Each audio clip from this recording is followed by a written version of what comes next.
Dalawa lang ang sinasabi ng SOCO na pwede bang USEC, Army Logistics, ayusin ninyo kung saan yung mga truck na yun. Are we okay na sa clearing? Bumalik na yung clearing? Yes, sir. Go ahead. Then another agreement is TPWH after identifying will...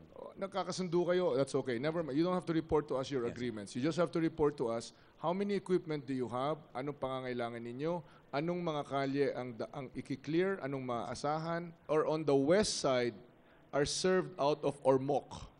That's our second distribution hub, SEC Ormoc. No? They can always accommodate 1 or 2 personnel or 1 or whatever other boxes or whatever that any agency needs to send out to any of these towns. We have set up a conveyor belt. Isakay nyo dyan.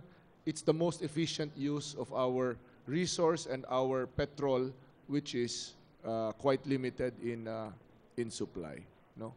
It's an international partnership with our international partners. Just want to make sure that the resources na nasa isip namin, na nasa inyo, ay nasa inyo nga talaga. Which